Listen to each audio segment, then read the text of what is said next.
ఓం శుభంకర్యే నమః. నిఖిల శ్రేయోదాయని సర్వకార్య సిద్ధిప్రద పరబ్రహ్మస్వరూపిణి శుభంకరీ నమోస్తుతే. వక్రతుండ మహాకాయ సూర్యకోటి సమప్రభ నిర్విఘ్నం కురు మే దేవ సర్వకార్యేషు సర్వదా. ఆదిత్యాయ చ సోమాయ మంగళాయ బుధాయ చ గురుశుక్రః శనిభ్యశ్చ రాహవే కేతవే నమః. గురుబ్రహ్మా గురుర్విష్ణుః గురుర్దేవో మహేశ్వరః గురు సాక్షాత్ పరబ్రహ్మ తస్మై శ్రీ గురవే నమః. ఓం శ్రీ మహాగణాధిపతయే నమః. అస్మత్ శ్రీ గురు చరణారవిందాభ్యాం నమః. శ్రీ శ్రీ శ్రీ గణపతి సచ్చిదానంద సద్గురుభ్యో నమో నమః. తులారాశి వారికి నవంబర్ నెలలో గల గోచార ఫలితాలను తెలియచేస్తున్నాము. శ్రద్ధగా ఆలకించండి. ఈ యొక్క రాశి వారికి నవంబర్ నెలలో ఒక తెలియనటువంటి బెరుకు, భయము మరియు అభద్రత ఎక్కువగా ఉంటుంది. అయినప్పటికీ మీరు అనుకున్నటువంటి కార్యాలని సకాలంలో పూర్తి చేయగలుగుతారు. ఇక్కడ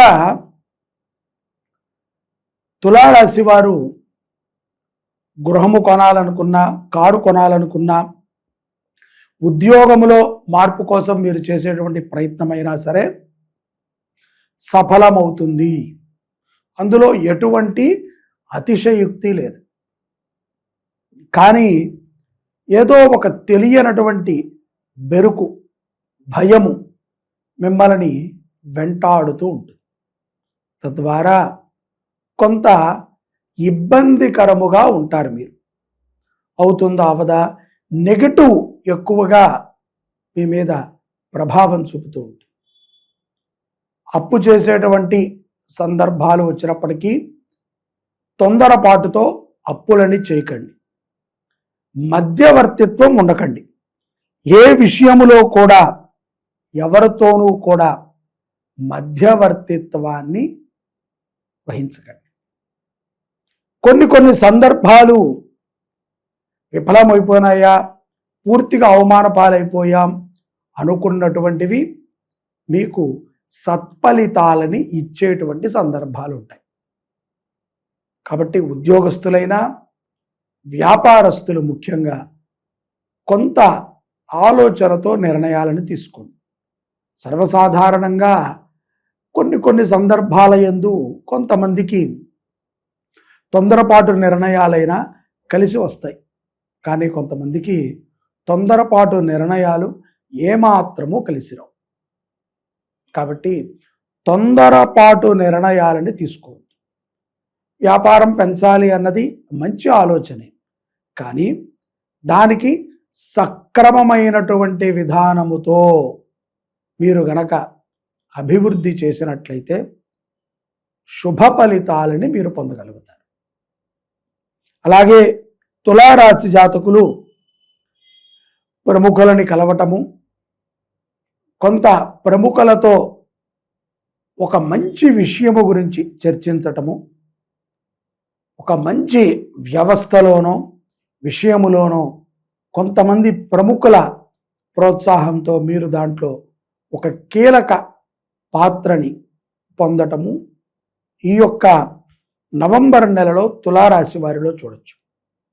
స్త్రీలు ముఖ్యంగా ఎక్కడైతే గనక ఉద్యోగం చేసేటువంటి వారు ఉంటారో, ఏదైనా కార్యకలాపాలు చేసుకునేటువంటి వాళ్ళు ఉంటారో, వారు మాత్రము ఆత్మాభిమానాన్ని చంపుకుని పనిచేయకండి. కొన్ని సందర్భాలు స్త్రీలు అందరికీ చెప్పలేరు. వారు మనసులోనే పెట్టుకుని కుమిలిపోతూ ఉంటారు. తండ్రికి చెప్పినా, భర్తకి చెప్పినా, సోదరులకి చెప్పినా ఇదేదో పెద్ద గొడవగా ఉంటుంది అనేటువంటి ఒక భావనతో కొంత చెప్పటానికి సుముఖత చూపించారు. అది ఏదో ఒక మాట అన్నా, లేకపోతే ఇంకొకటి అన్నా, ఎవరికైనా సరే తల్లి తల్లే, చెల్లి చెల్లే, అలాగే ఎవరికైనా సరే సమాజంలో స్త్రీల పట్ల గౌరవం అనేటువంటిది ఉండాలి. ప్రతి ఒక్క పురుషులు ఆ విషయాన్ని గుర్తుపెట్టుకోవాలి. పరాయి స్త్రీ అయితే ఒక రకము, మన స్త్రీ అయితే ఒక రకము అని మనం అనుకోకూడదు. అందరినీ కూడా సద్భావనతో మంచిగా మనం చూడగలగాలి. మనం అటువంటి వాటినే మన పిల్లలకి నేర్పాలి. ఇప్పుడు చేసేది ఏదైనా సరే తప్పు, ఎవరైనా సరే అది అతి త్వరలో మనము అనుభవించగలుగుతాం. కాబట్టి అభద్రతా భావాన్ని కలిగి ఉండటం ఏమాత్రము స్త్రీలకు కూడా మంచిది కాదు. కాబట్టి ఆత్మగౌరవాన్ని పెంచుకునే విధంగానే ఉద్యోగం చేయటం అనేటువంటిది చాలా మంచి ఆలోచన. ఇక్కడ ద్వితీయార్థం నవంబర్ 15 తర్వాత అంటే కార్తీక అమావాస్యకి ఒక 2-3 రోజుల ముందు నుంచి కొంత విద్యార్థులకి గట్టుకాలముగా ఉంటుంది. మందబుద్ధితో ఉంటారు ఈ ద్వితీయార్థములో. ఈ యొక్క మందబుద్ధి ప్రభావము చేత కొంత అనవసరమైనటువంటి యావగేషన్స్, ఎవరైనా ప్రేమలో ఉన్నా అది కొంత వికటించటము, లేకపోతే ఏదో అనుమానాలు పెట్టుకోవటము, గొడవలు రావటము, ఇటువంటివన్నీ కూడా జరుగుతూ ఉంటాయి. కాబట్టి కంగారు పడక్కర్లేదు. మన స్వజాతకం ఎలా ఉందో కూడా మనం పరీక్షించుకోవాలి. ఇప్పుడు చాలామందికి కూడా ఏముందిలే ఏదో ఒక పరిహారం చేస్తే మనం గట్టెక్కేస్తామనుకుంటారు. కానీ అది సత్యము కాదు. కొన్ని సందర్భాలు, కొన్ని విషయాలని కాలముతో కూడా కూడి మనం చేయగలగాలి. అంతే తప్ప ఏదో ర్యాండమ్గా ఎవరికో కలిసి వచ్చింది మనకు కూడా కలిసి వస్తుంది అని మనం అనుకోకూడదు. తస్మాత్ జాగ్రత్తగా ఉండాలి. ద్వితీయార్థంలో ఆరోగ్య విషయములో కూడా కొంత జాగ్రత్త అనేటువంటిది అవసరం. ఎందుకంటే పెద్ద రోగాలు రాకపోయినప్పటికీ భయము, మొదటిలో చెప్పిన విధంగా భయం అనేటువంటిది చిన్నపాటి రోగాన్ని కూడా చాలా పెద్దగా మనలో భయాన్ని క్రియేట్ చేస్తుంది.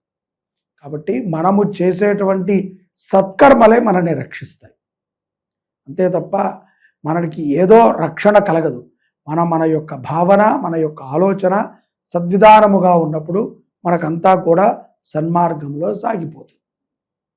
ఇక్కడ తులారాశి జాతకులు నవంబర్ మాసంలో కొన్ని ఆందోళనల నుంచి బయటపడుటకై, అలాగే లక్ష్మీ కటాక్షము కోసము, అనుకున్నవన్నిటినీ కూడా సాధించడానికి, అప్రశాంతత తొలగిపోవటానికి, ప్రశాంతముగా జీవించటానికి ఈ యొక్క నవంబర్ నెలలో సుబ్రహ్మణ్యేశ్వరుణ్ణి తులారాశి వారు ఆరాధన చేయటం చాలా మంచిది.